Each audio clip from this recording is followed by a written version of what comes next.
ठीक है, तो देखिए हम लोग क्या क्या कर चुके हैं। हम लोगों ने स्टोन एज पढ़ लिया, पेलियोलिथिक, मेसोलिथिक एंड न्यूलिथिक। इनके फीचर्स आपको हो गए, सबको समझ आ रहे हैं?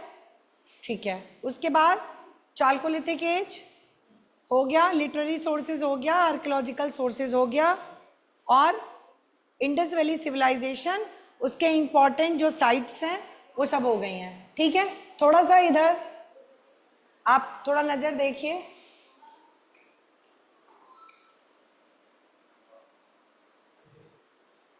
ऑनलाइन दिख रहा है ना सब कुछ? यस मैम, दिख रहा है। ठीक है, ओके। साइड देखिए थोड़ा सा मैप में नजर रखिएगा। जब आप लोग 8th 9th 10th में रहे होंगे तो मैं पाता था ना हिस्ट्री में, और इसमें इन साइट्स को फिल करना होता था, है ना?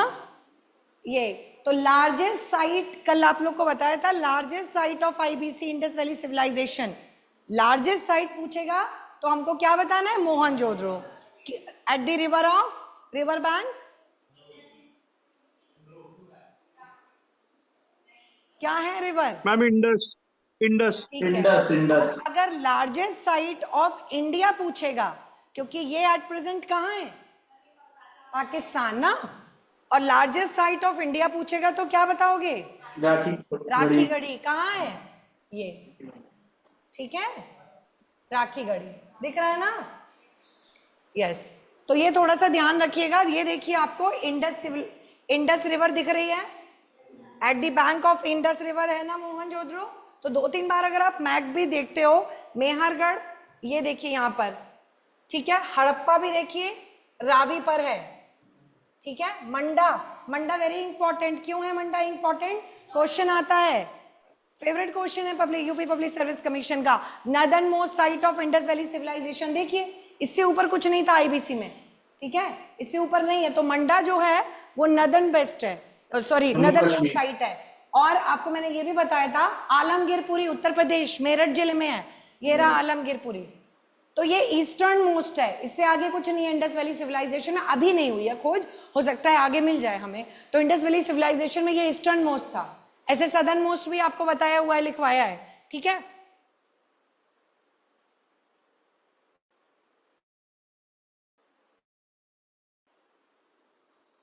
ये सुरकोता भी इंपॉर्टेंट है ना, सुतका गेंडोर, ये सब आप लोगों ने लिखा है। तो मैं बस एक नजर चाह रही थी कि आप लोग थोड़ा इनको देख लीजिए। तो ये साइट है, इसके बाद हाँ ये सेम है, ठीक है।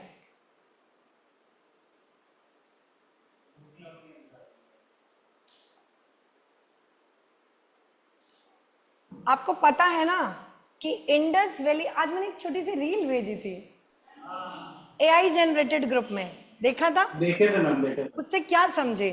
उन्होंने कहा लिख तो मैं रहा हूं बट समझ नहीं पाएंगे, ठीक है।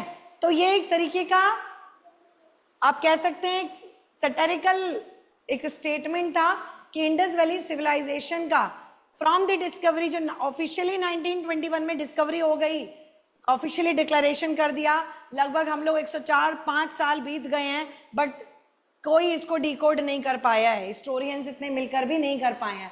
और ये मैंने बताया था, इनका जो स्क्रिप्ट है जब एक बार देख लोगे ना, हो सकता है एग्जाम में आ जाए तो आप भूलोगे नहीं, ये बस पर्पस इसका इतना है। वैसे तो आज हम लोग वैदिक पीरियड पढ़ेंगे।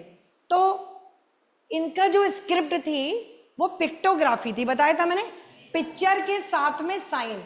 और इनका जो स्क्रिप्ट है ना वो राइट टू लेफ्ट चलता है, राइट टू लेफ्ट मतलब इधर की तरफ छोटा होता जा रहा है, तो ये पिक्टोग्राफी, ठीक है, पिक्टोग्राफी। अब ये है पशुपतिनाथ, दूसरी पिक्चर अभी अब हम और दिखा देंगे। तो पशुपतिनाथ है ये जो सेंटर में है, और इनको क्या माना गया है? God of animals. हाँ, योगिक, योगी पोजीशन में, ये भी पूछ लेते हैं, तो योगिक की पोजीशन में है।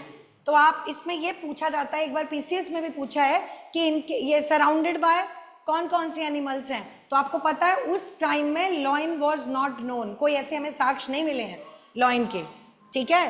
हॉर्स के भी एक आधा जगह से मिले हैं, but rhinoceros, tiger, elephant and buffalo ये 4 मेजर एनिमल्स थे और इनके पैरों के पास में 2 डियर हैं। ये सब क्वेश्चंस पूछे जाते हैं, तो ये थोड़ा सा ध्यान रखना है कि पिक्टोग्राफी फॉर्म में है। और इसके ये हो गया हमारे इंस्क्रिप्शन, जो थोड़ी बहुत चीजें हैं। इसके बाद कल मैंने बताया था टेराकोटा, है ना, टेराकोटा, है ना, इस तरीके से वो चैरेट बुलक मिला है ना, वो प्लेसेस लिखवाए थे आपको। तो ये पक्की मिट्टी का, यहाँ मेरे ऑफिस में भी आपको टेराकोटा मिल जाएगा, मेरे घर में भी बहुत टेराकोटा मिल जाएगा, बहुत अच्छा लगता है। ठीक है, तो ये कुछ टेराकोटा के टॉयज मिले हैं टेराकोटा के। ठीक है, ये हो गया, ये पशुपतिनाथ की इमेज हो गई, ये हो गया। चलिए, तो आज हम लोग नेक्स्ट वेरी इंपॉर्टेंट टॉपिक, वैदिक पीरियड। ठीक, इसी में एक चीज और भी आएगा, मेगालिथिक। लिथिक का मतलब समझते हो, लास्ट में। हाँ, लिथिक मीन्स स्टोन। हाँ, वेरी इंपॉर्टेंट। तो हम लोग स्टोन एज पढ़ चुके, और तीनों उसकी वो उनके फीचर्स कि कैसे वो फूड गैदरर से फूड प्रोड्यूसर में कन्वर्ट हो गए, कैसे एनिमल की हंटिंग करते करते उनका डोमेस्टिकेशन स्टार्ट हो गया, हमने देखा। तो मेगालिथिक जब हम लोग पढ़ाएंगे, उसमें कुछ है नहीं मेगालिथिक में, 2-4 इंपॉर्टेंट साउथ की साइट्स हैं। मेगा का मतलब होता है, मेगा मीन्स बड़ा, बृहद। ठीक है, बिग फॉर्म, तो बिग स्टोन्स। मेगालिथिक एज वो एज है, मेगालिथिक एक्चुअली कल्चर है, एज क्या, तो मेगालिथिक जो कल्चर पाया गया, ठीक है, थोड़ा बहुत जानना है इसके बारे में कि मेगालिथिक कल्चर जहां पर बड़े बड़े स्टोन्स का यूज किया गया है। ठीक है, हम उसको बाद में बताएंगे। आज हमारा टॉपिक क्या है, वैदिक पीरियड। ठीक, हाँ, वैदिक काल बहुत इंपॉर्टेंट है, मजा भी आएगा इसको आपको समझने में। ठीक है, देखो, हिस्ट्री को पढ़ने का या जीएस को पढ़ने का तमाम तरीका है। मैंने अपने लिए जैसी हिस्ट्री पढ़ी थी, मैं आप लोग को वैसे पढ़ाती हूँ, इतने में आप आराम से सिलेक्शन विलेक्शन हो जाएगा। मेरा नहीं हुआ, ठीक है, 1 आध नंबर से, लेकिन हाँ, इतना भी पढ़ लोगे। ये नहीं है कि पढ़ा पता चला पूरी ल्यूसेंटी बैठ, वो ना इधर के रहेंगे ना आप उधर के रहेंगे। ठीक है, बहुत फैक्ट्स हैं, बहुत फैक्ट। तो हमें ये आना चाहिए एग्जाम में कि हमें क्या पढ़ना है। और अगर हमारे अंदर वो समझ है, जैसे हमने लिथिक पढ़ा, जैसे हमने इंडस वैली पढ़ा, तो हमने समझ के पढ़ा ना, रटा तो नहीं, अब समझ के पढ़ा तो याद रहेगा। ऐसे ही है वैदिक पीरियड, क्योंकि आपके मेंस में भी आएगा। ठीक है, तो वैदिक पीरियड जो है मोस्टली कहां से कहां तक है, 1500 बीसी से लेकर, हाँ, 600 बीसी। अब हम क्या करेंगे समझदारी के लिए, वी विल डिवाइड दैट वैदिक पीरियड इनटू 2 पार्ट्स। आप इसको 2 भागों में बांट लीजिए। ठीक है, ये पीडीएफ में भेज दूंगी ग्रुप में, आप अपने हिसाब से कर लीजिएगा। ठीक है, या आप लिखते जाइए साथ में। तो इनिशियली 1500 बीसी से जो 1000 बीसी है, ये कौन सा पीरियड है, अर्ली वैदिक, शुरुआती वैदिक, बिल्कुल बिल्कुल शुरुआती टाइम है। और लास्ट का 1000 बीसी से 600 बीसी है, ये लेटर वैदिक है। तो हमने क्यों डिवाइड किया, क्योंकि हम देखेंगे इसमें कल्चर इवॉल्व कर रहा है। अर्ली वैदिक में सोसाइटी अलग तरह से है, अर्ली वैदिक में पॉलिटिकल सिस्टम अलग तरह से है, लोगों का लाइफ स्टाइल अलग है, इकोनॉमी अलग है, और वैदिक में अलग है। ठीक है, लेटर वैदिक में अलग है। चलिए, तो देखिए, शुरुआती जो है ये कहता है their initial settlement were in the valleys of north west. ये जो भारत का नक्शा है ना, इस तरीके से ये बनाया हुआ है।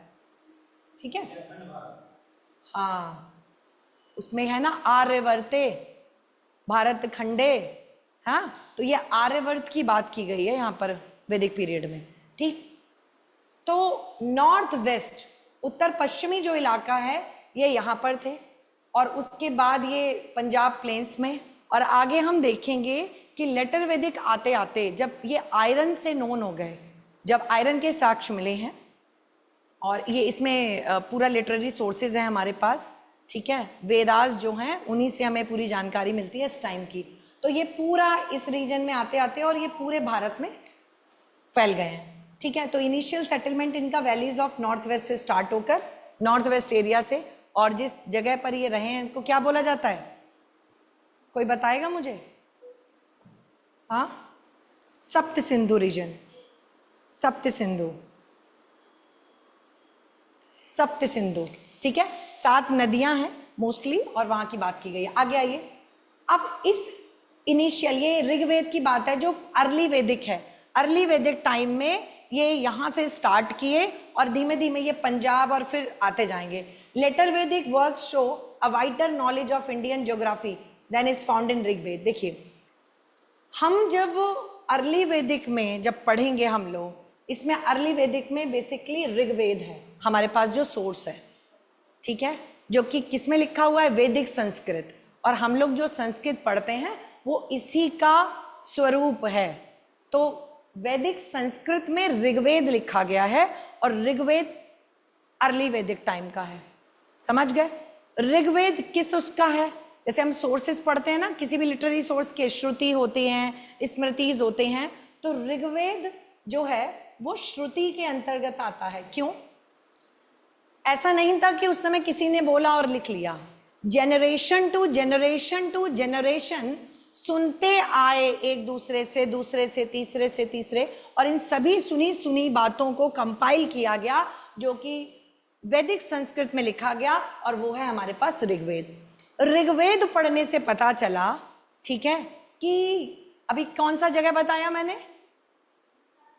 सप्त सिंधु. सप्त सिंधु का जिक्र किया गया ऋग्वेद में. तो ऋग्वेद से हमको उस समय के भारत की ज्योग्राफिकल पोजीशन का पता चला. तो हिस्ट्री पढ़ने का तरीका देखा हमने, स्टोन एज में स्टोन्स देखे, हमने लिटरेरी सोर्सेज में इंडिजीनियस और फॉरेन सोर्सेज देखे, है ना. फिर हमने तमाम सारी चीज़ें देखी कि किस तरीके से हम चीज़ों को, और हमने आर्कियोलॉजी में भी देखे तमाम इंस्क्रिप्शंस, तमाम चीज़ें. ये भी एक सोर्स है इतिहास को जानने का. और ऋग्वेद में मोस्टली हमको ज्योग्राफिकल, उनकी सोशल लाइफ, उनका इकोनॉमी, उनका कि क्या सिस्टम उनका था, लिटरेरी मतलब लिटरेचर था, पढ़े लिखे थे, उनकी स्क्रिप्ट थी कि नहीं थी. तो डेफिनेटली उनकी स्क्रिप्ट थी, स्क्रिप्ट है. आईबीसी में स्क्रिप्ट है, बट वो स्क्रिप्ट को पढ़ा नहीं जा सका, लेकिन इस पीरियड में स्क्रिप्ट है और इस स्क्रिप्ट को हमने पढ़ भी लिया. समझ गए? ये है अर्ली ऋग्वेद. जैसे जैसे लेटर ऋग्वेद, मतलब ये जो टाइम आने लगा 1000 बीसी से 600 बीसी वाला, ये कल्चर मैच्योर हो रहा है. अर्ली वैदिक से लेटर वैदिक मतलब मैच्योर हो रहा है. मैच्योर कैसे हो रहा है? कल्चर भी मैच्योर हो रहा है. ये सप्त सिंधु रीजन से आगे बढ़ते भी जा रहे हैं, प्लेन्स में भी जा रहे हैं, विंध्याचल रेंज में भी गए हैं, फिर नीचे मध्य प्रदेश इधर नीचे भी गए हैं ये लोग, ठीक है. तो ये हर तरह से एक्सपेंड कर रहे हैं. इनका एग्रीकल्चर भी, फूड प्रोडक्शन भी, पहले खुद खाने के लिए कल्टीवेशन कर रहे हैं, फिर ट्रेड पर्पस से भी करने लग रहे हैं, ठीक है. विलेज सेटलमेंट से लेकर फिर किस तरह अर्बन सेटलमेंट पर. तो वो एक कल्चर है. और यहाँ से क्वेश्चन आते हैं, जन क्या है, विश्व क्या है, जनपद क्या है, महाजनपद क्या है. तो पॉलिटिकल लाइफ भी एक्सप्लोर की है. मोनार्की सिस्टम से किस तरह रिपब्लिक पर गए हैं ये लोग. तो ये सब हम देखेंगे कि किस तरीके से कल्चर इवॉल्व किया, सोशली, इकोनॉमिकली, पॉलिटिकली, ठीक है. देखिए, तो later Vedic work shows wider knowledge of Indian geography than is found in Rigveda, ठीक है. ऋग्वेद में हमें बहुत सीमित मिलता है. लेटर वैदिक में हमको ज्यादा जानकारी मिलती है. क्यों? क्योंकि ये सारे जो वेदास और उपनिषद हैं ये कब लिखे गए हैं? लेटर वैदिक में. तो एक क्वेश्चन तो प्री का आ गया कि ऋग्वेद किस टाइम का है, अर्ली वैदिक या लेटर वैदिक. तो क्या टिक करोगे? अर्ली वैदिक. और यजुर्वेद, सामवेद, अथर्ववेद, ब्राह्मणास का लिटरेचर जहां पर, ठीक है, 16 संस्कार, मतलब ब्राह्मणों ने नए नए संस्कारों की उत्पत्ति की, ठीक है. तो वो इसी एज में मिला है आपको लेटर वैदिक में. फिर फ्यू अर्ली उपनिषद, कुछ उपनिषद, ये किस टाइम की देन है? लिखते जाइए, लेटर वैदिक में, ठीक है. यहां तो कोई प्रॉब्लम?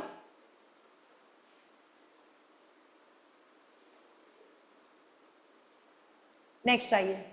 देखिए, अब हम ना अर्ली वैदिक स्टेज को पढ़ रहे हैं 1500 बीसी से 1000 तक. तो इनिशियली देयर सेटलमेंट वाज, अभी मैंने बताया इनिशियली जो इनका सेटलमेंट है वो यहाँ है. इन्हें क्या, ये कौन लोग हैं? ये आर्यंस हैं.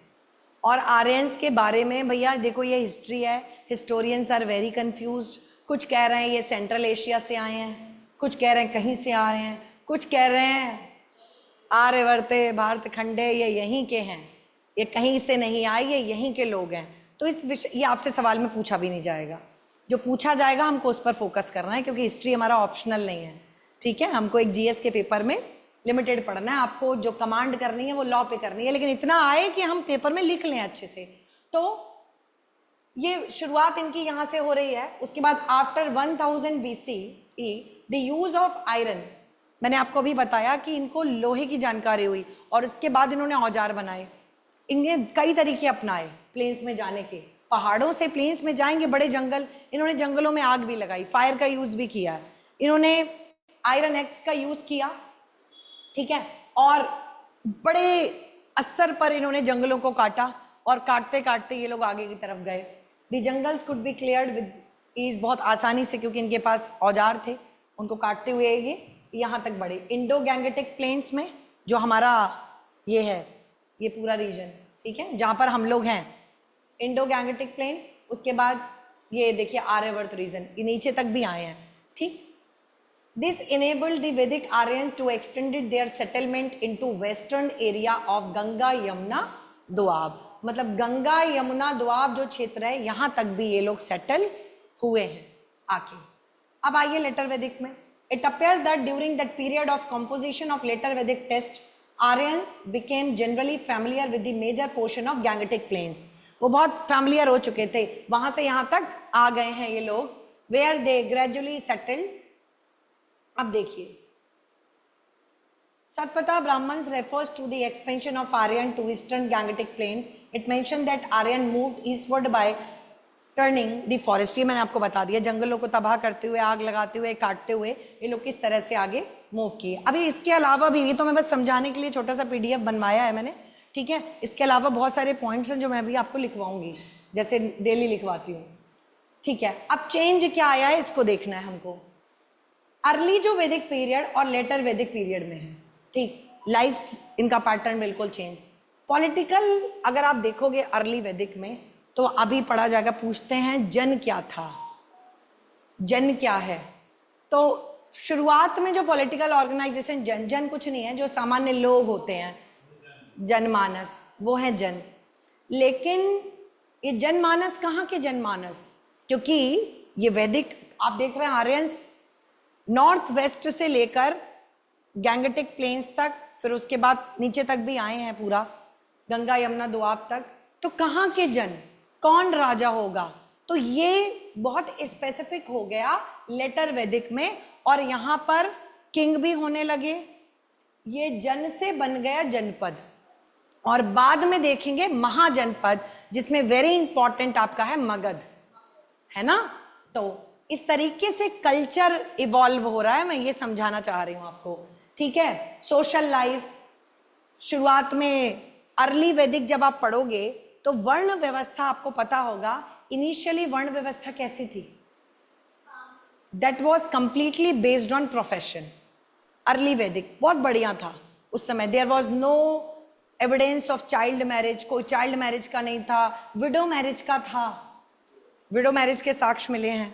और वर्ण व्यवस्था जो थी, जो जो काम करना चाहे, ठीक है, अगर आप टीचिंग करते हो ब्राह्मण, अगर आप प्रीस्ट बनना चाहते हो ब्राह्मण, अगर आप ब्रेवरी के वर्क करना चाहते हो तो आप क्षत्रिय। तो काम के आधार पर वर्ण व्यवस्था थी। कॉमर्स ट्रेड करना चाहते हो तो वैश्य, और तीनों वर्णों को सर्व करना चाहते हो तो शूद्र। लेकिन धीमे धीमे लेटर वैदिक पीरियड में ये वर्ण व्यवस्था जो है वो चेंज हो गई, और वो किस में आ गई, बर्थ के आधार पर, कि अगर किसी ने ब्राह्मण के घर में जन्म लिया है तो भले से वो मिलिट्री में जाता है, बट स्टिल वो ब्राह्मण वर्ण का ही रहेगा, ठीक है ये। और अगर कोई शूद्र है, परिवार में जन्म लिया है, तो भले से वो टीचिंग करता है, लेकिन वर्ण उसका शूद्र है। तो ये हमने लेटर वैदिक में देखा। इकोनॉमिक कंडीशन में भी बदलाव आया है। पहले ये अर्ली वैदिक में मोस्टली ये नोमैडिक टाइप है, इनका कोई परमानेंट सेटलमेंट नहीं था, लेकिन लेटर वैदिक आते आते इनका परमानेंट सेटलमेंट हो गया है, क्योंकि पहले ये केवल उतना ही अनाज कल्टीवेशन करते थे जितना इनका इस्तेमाल हो जाए, और बाद में धीमे धीमे इनका क्या होने लगा, ट्रेड पर्पस के लिए भी। और जब आप ट्रेड करोगे तो कुछ परमानेंट सेटलमेंट आपको चाहिए, ठीक। रिलीजन लेटर वैदिक आते आते मोस्टली ब्राह्मणिज्म, ठीक है, इनका, इनके उपनिषद, इनका मतलब कहते हैं ना प्रेवलेंस सोसाइटी पर देखा जा सकता है। आगे आइए। अच्छा ये तो हमने कर लिया ना। ये वो सप्त सिंधु रीजन है, ठीक है, जहां पर वो 7 रिवर्स हैं। हाँ इसमें आपको देखने को मिल जाएगा। खैर इसको मैं लिखवाऊंगी भी। नेक्स्ट आइए। चलिए अब आप पॉइंट डालिए। कुछ एक्स्ट्रा पॉइंट्स हैं इसके अलावा जो मुझे आपको समझाते समझाते और लिखवाने हैं। पॉइंट डालिए। इसी तरीके से आप डिफ्रेंशिएट कर लीजिएगा बहुत ध्यान से कि 1500 बीसी से 600 बीसी में 1500 से 1000 बीसी ही हमारा अर्ली वैदिक है, उसके बाद लेटर वैदिक है। चलिए लिखिए। वैदिक period is mainly divided into 2 phases.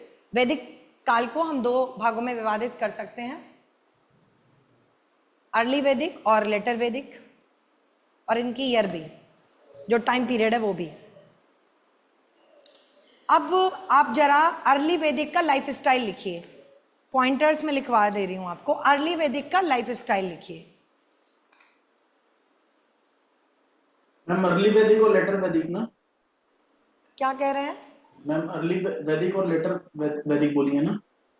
आपकी आवाज बहुत धीमे आ रही है श्रेयस। मैम अर्ली वैदिक और लेटर वैदिक बोली है ना? हाँ ठीक है। हाँ। और अभी मैंने सबसे पहले आपको बोला कि आप फीचर्स लिखिए अर्ली वैदिक के। इसमें हम आपका इकोनॉमिक पोजीशन, सोशल लाइफ, ये सारे पॉइंट्स लिखवा देंगे। अर्ली वैदिक, इनका जो लाइफ था अर्ली वैदिक, ये कैसा था? मोस्टली लिखिए, मोस्टली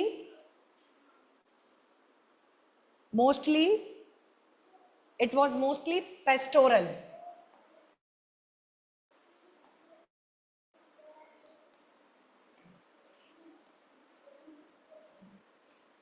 पेस्टोरल मीन्स रूरल, है ना, विलेज लाइफ स्टाइल, ग्रामीण ये इनका जो जीवन शैली थी वो कैसी थी अर्ली वैदिक में, ठीक है, पेस्टोरल या रूरल या विलेज लाइफ स्टाइल था। एनिमल्स का डोमेस्टिकेशन भी था। कुछ जानवरों को कुछ जानवर पालतू भी थे। हाँ हाँ लिखिए, मैंने तो पहले ही बोला लिखिए पॉइंट, कुछ पॉइंट्स लिखिए। कौन कौन से? Cow, bull and horse. Cow, bull and horse, इनका डोमेस्टिकेशन देखा गया। Cow, bull and horse. Major crops,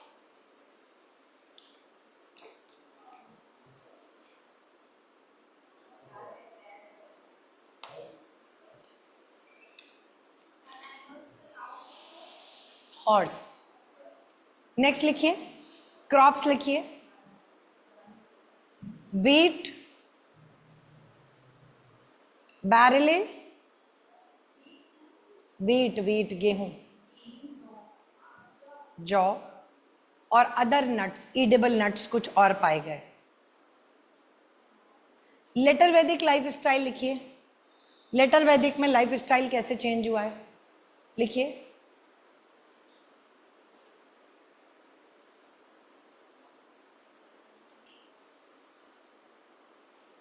agriculture जो था ना वो लिखिए सेडेंट्री एग्रीकल्चर हो गया। लिखिए सेडेंट्री एग्रीकल्चर मतलब लिमिटेड एग्रीकल्चर। लिमिटेड एग्रीकल्चर, जो खेती की जा रही है वो कैसी है? सीमित।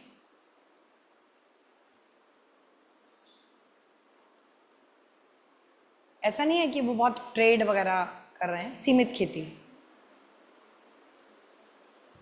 ये एग्रीकल्चर के लिए बफेलो का यूज करते थे, प्लगिंग के लिए।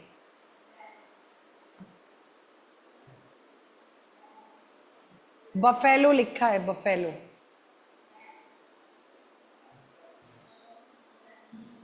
आगे, इस एज में जो लेटर वैदिक है, इस समय गोल्ड के ऑर्नामेंट्स थे, ठीक है। क्राफ्ट में ये गोल्डन ऑर्नामेंट्स बनाते थे, पॉटरीज बनाते थे, पॉटरी, गोल्डन ऑर्नामेंट्स। आयरन भी नोन है इनको, सोने के आभूषण, सोने के आभूषण, मिट्टी के बर्तन और लोहे से बनी हुई चीजें।